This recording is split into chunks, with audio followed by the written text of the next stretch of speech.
공화당 의회의 첫 번째 표결 법안으로 불법 이민 단속을 한층 강화하는 방안이 일사천리로 연방의회에서 통과되고 있습니다. 미 대도시들의 공립학교들이 트럼프 새 행정부의 불법 이민 단속과 추방 작전에 학생들과 불법 체류 학부모들을 보호하기 위해 비상을 걸고 있다는 보도가 나왔습니다. 의료비 부채들을 크레딧 리포트에서 전면 삭제하는 연방 최종 규정이 시행에 돌입해 큰 혜택을 받게 됐습니다. 메타가 2016년부터 운영하던 팩트체크 프로그램을 종료하고 커뮤니티 기반의 검증 시스템을 도입한다고 발표했습니다. 트럼프 2기 강요들에 대한 상원인준 청문회가 14일 외교안보팀부터 본격 실시됩니다.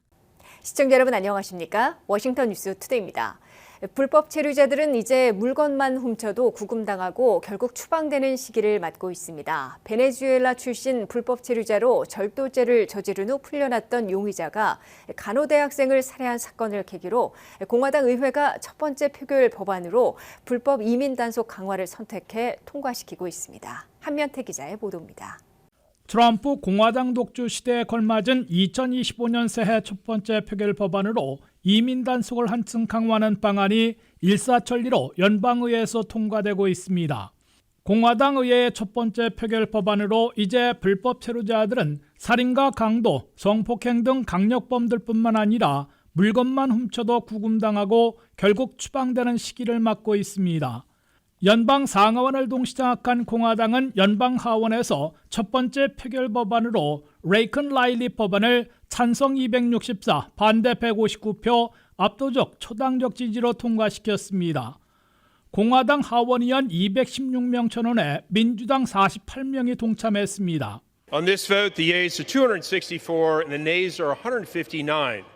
The bill is passed without objection. The motion to reconsider is laid upon the table. 공화당은 이어 10일에는 연방 상원에서 최종 승인할 방침입니다. 이 법안이 시행되면 미국 내 불법 체류자들은 살인과 강도, 폭행, 성폭행 등 강력범죄뿐만 아니라 물건만 훔쳐도 반드시 구금당하고 결국 추방하도록 의무화하고 있습니다. 확대된 불법 체류자들의 구금 대상들은 물건을 빼앗는 강도, 물건을 훔치는 절도와 심지어 가게에서 물건을 슬쩍하는 쇼플리프팅, 그리고 방화 등 덜 위험한 범죄들까지 모두 포함됐습니다. 이들 범죄를 저지른 불법 체류자들은 연방이민단속국에 의해 반드시 구금되고 결국 실형을 선고받아 추방될 것으로 예고되고 있습니다. 이 법안은 연방법무부가 각 지역 사법당국에 새로운 구금 대상 범죄를 저지른 불법 체류자들을 즉각 연방당국에 통보해 구금할 수 있도록 요구하고 피협조 시 제재 조치를 취할 권한도 부여하고 있습니다.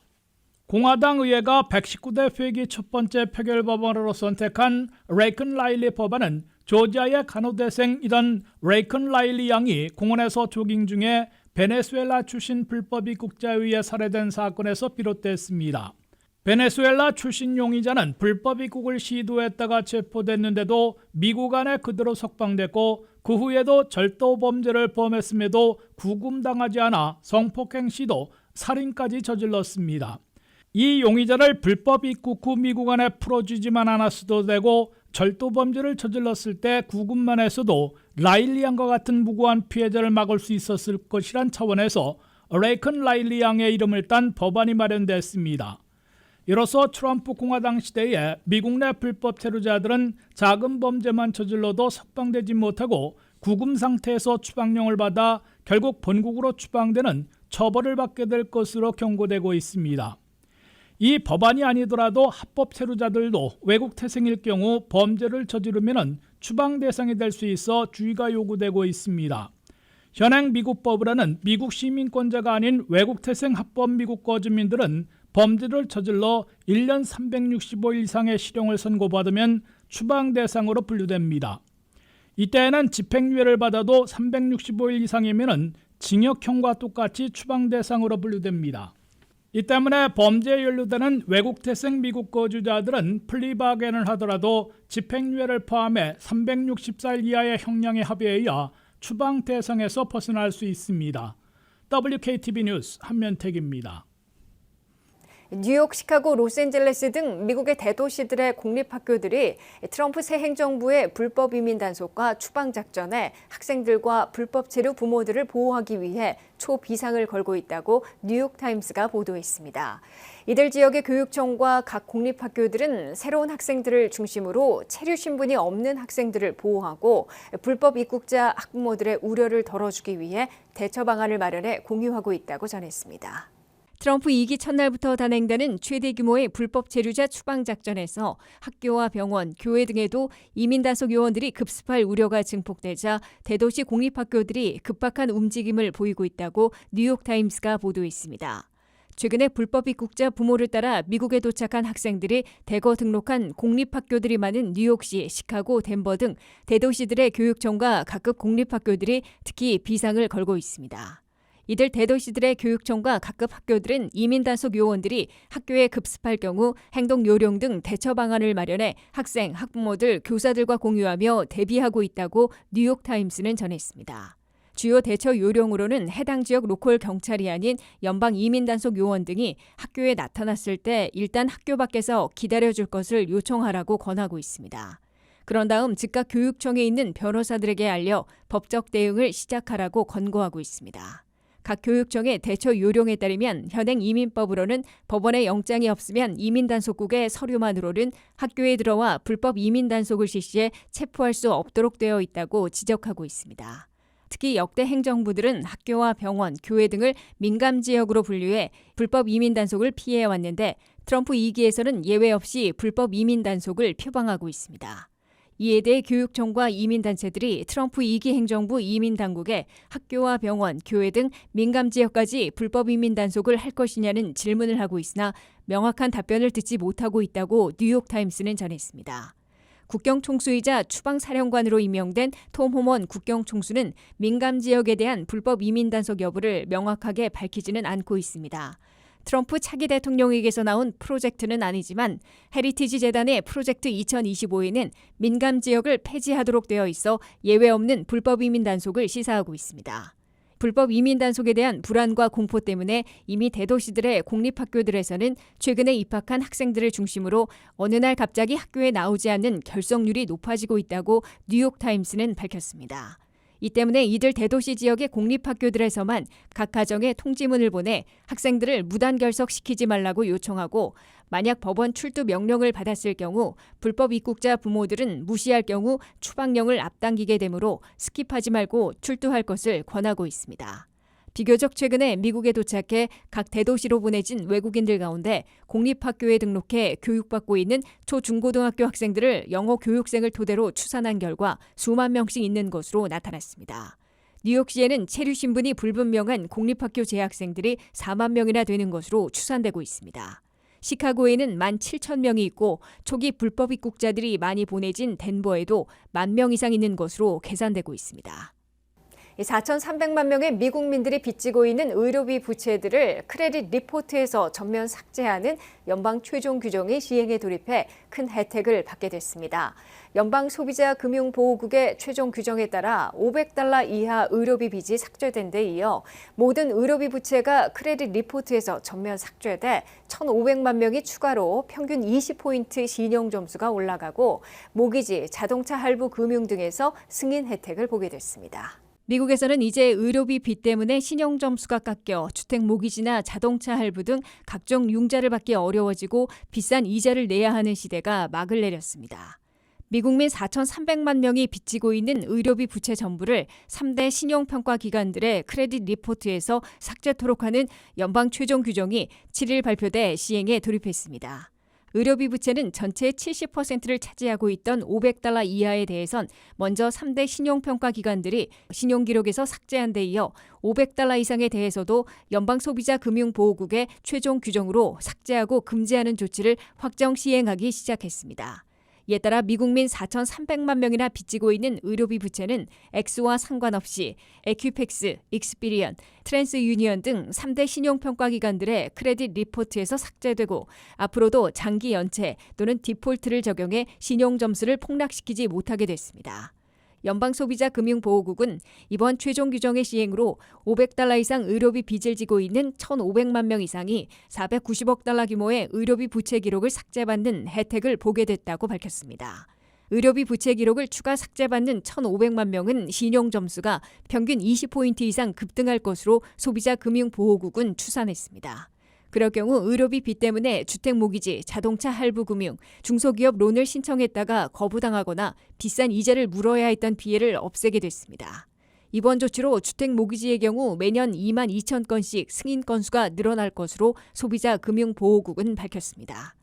바이든 행정부는 지난해 9월부터 의료비 부채의 신용기록 통보와 적용을 금지하는 규정을 개정하는 절차에 돌입해 임기 종료를 보름 남긴 2025년 새해 벽두 최종 규정까지 발표하고 발효 시행에 들어간 것입니다. 이에 앞서 3대 신용평가 기관들은 $500 이하의 의료비 부채 기록에 대해 지난해 7월부터 새해 1월까지 6개월 동안 크레딧 리포트에서 전면 삭제하는 작업을 완료했습니다.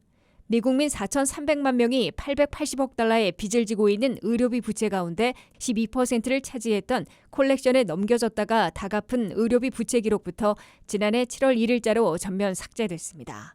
콜렉션에 넘겨진 기록들은 예년 같으면 크레딧 리포트에 7년이나 남아 신용거래에서 막대한 피해를 입어왔습니다.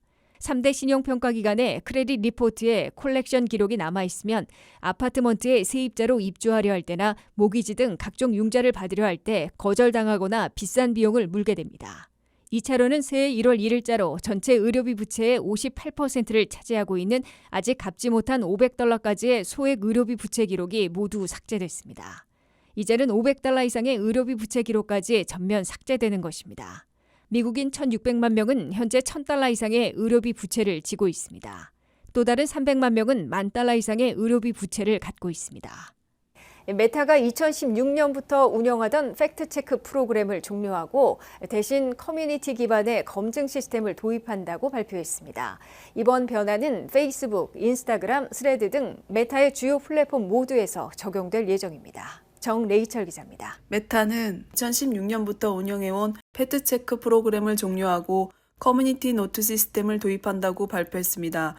이 시스템은 페이스북, 인스타그램, 스레드와 같은 메타의 주요 플랫폼에 적용되며 기존의 팩트체크 역할을 커뮤니티 참여로 대체하는 방식입니다. 마크 저커버그 메타의 CEO는 이번 변화를 발표하며 표현의 자유를 우선시하는 새로운 방향으로 돌아간다고 밝혔습니다. 그는 팩트체크 시스템이 지나치게 정치적으로 편향되었다고 지적하며 커뮤니티 중심의 검증이 더 효과적일 것이라고 전했습니다. 저커버그는 커뮤니티가 정보를 직접 검증하고 필요한 맥락을 제공하는 시스템이 더 투명하고 공정한 결과를 가져올 것이라고 강조했습니다. 커뮤니티 노트는 사용자가 직접 정보를 검토하고 추가적인 맥락을 제공하는 방식으로 기존의 팩트체커를 대체합니다. 이 시스템은 검증 과정에서 사용자의 자율적인 참여를 중시하며 정보의 신뢰성을 강화하려는 목표를 가지고 있습니다. 메타는 이 방식을 통해 정보의 왜곡을 방지하고 불필요한 검열을 줄일 수 있을 것으로 기대하고 있습니다. 저커버거는 이번 결정이 2016년 대선 이후 도입된 팩트체크 시스템에 대한 비판적 시각을 반영했다고 언급했습니다. 당시 시스템이 정치적 편향성을 띠면서 사용자들의 신뢰를 잃은 상황이었음을 지적했습니다. 메타는 트럼프 대통령 당선인의 정치적 영향력 확대와 관련이 깊다고 설명하며 커뮤니티 주도 검증을 통해 정치적 논란을 피하고자 했습니다. 메타는 앞으로 불법적인 콘텐츠나 중요한 위반 사항에만 집중하여 검열을 강화하고 주류 담론에서 다루는 주제들에 대해서는 제한을 완화할 계획입니다. 메타는 이번 정책 변화가 사회자 신뢰를 회복하고 더 공정하고 투명한 정보 환경을 만들 것이라고 강조했습니다. 그러나 일부 비판자들은 이 변화가 검증의 정확성을 떨어뜨릴 수 있다고 우려하고 있습니다. 과연 메타가 커뮤니티 노트를 통해 효과적으로 정보의 신뢰성을 유지하면서 동시에 표현의 자유를 보장할 수 있을지에 대한 논의가 계속될 전망입니다. WKTV 뉴스 정레이첼입니다. 트럼프 2기 강요들에 대한 상원인준 청문회가 14일 외교안보팀부터 본격 실시됩니다. 상원인준 청문회에서 각종 구설수에 올라있는 피트 헥세스 국방장관 지명자와 민주당에서 당적을 바꾼 털시 게버드 국가정보국장 지명자가 상원 장벽을 통과할지 주목되고 있습니다. 한면택 기자가 보도합니다. 도널드 트럼프 새 대통령이 20일 47대 대통령으로 취임하기에 앞서 2기 강요 지명자들에 대한 상원 인준 청문회가 14일 외교안보팀부터 거행됩니다. 14일에 상원 군사위원회에서는 각종 구설수에 시달려온 피트 헥세스 국방장관 지명자에 대한 검증에 돌입합니다. 피트 헥세스 국방장관 지명자는 참전 군인 출신이지만 소령으로 퇴역해 공영부처 펜타곤을 이끌 능력이 있는지 의심받고 있는 데다가 성추문, 과음 문제 등 각종 구설수에 올라 있습니다. 새로운 다수당 상원 대표가 된 공화당의 존슨 대표는 헥세스 국방장관 지명자 인준에 필요한 표를 확보했다고 트럼프 새 대통령 측에 밝힌 것으로 보도되고 있으나 60표 장벽을 넘을 수 있을지 장담하지는 못하고 있습니다. 민주당의 엘리자베스 워런 상원의원 등은 헥세스 지명자에게 상당한 분량의 질문지를 발송하고 적임자인지 철저히 파헤치겠다는 태세를 보여 상원에 60표 장벽까지 세워질 것으로 예상되고 있습니다. 이와 함께 상원 정보특별위원회에서 실시되는 인준청문회에서는 털시 겟바드 국가정보국장 지명자에 대한 파상 공세가 예고되고 있습니다. 털시 겟바드 국가정보국장 지명자는 민주당 하원의원을 지냈다가 트럼프 지지자로 변신하며 공화당으로 당적을 바꾼 인물입니다. 당적 변경보다는 그녀가 너무 자주 블라디미르 푸틴 러시아 대통령에게 찬서를 보내는 등 과거 발언과 행적으로 정보 총수로는 부적합하다는 지적을 받아와 상원 인준을 얻어낼지 추시되고 있습니다. 이에 비해 상원 외교위원회에서 실시되는 마르크 루비오 국무장관 지명자와 앨리스 스테파닉 유엔 대사 지명자는 연방 상하원 의원들이라는 점에서 비교적 일사천리로 상원 인준을 받을 것으로 예상되고 있습니다. 14일 상원 법사위원회에서 실시되는 팸 본디 연방 법무장관 지명자에 대한 인준 청문회에서는 그녀가 지나친 트럼프 지지파라는 지적도 있으나 8년이나 플로리다주 법무장관을 역임했다는 점에서 인준받을 것으로 예상되고 있습니다. 연방 법무장관은 앞으로 트럼프 새 대통령에 대한 연방 기소를 공식으로 기각시키는 조치를 취하는 것은 물론 FBI 연방수사국, 연방검찰, 연방법무부 등 사법당국의 일대 개혁을 추진하는 데 앞장설 것으로 예고되고 있습니다. 이어 14일에는 더그 버검 내무장관 지명자, 15일에는 크리스티 노엠 국토안보 장관 지명자, 리젤딘 환경보호처 장관 지명자에 대한 상원 인준 청문회가 개최됩니다. 버검 내무장관 지명자와 노엠 국토안보부 장관 지명자는 현직 주지사들이고 젤딘 환경보호처 장관 지명자는 전직 연방하원의원이어서 무난히 상원 인준을 받을 것으로 보입니다. WKTV 뉴스 한면택입니다. 이상으로 워싱턴 뉴스투데이를 마치겠습니다. 시청해주신 여러분 고맙습니다.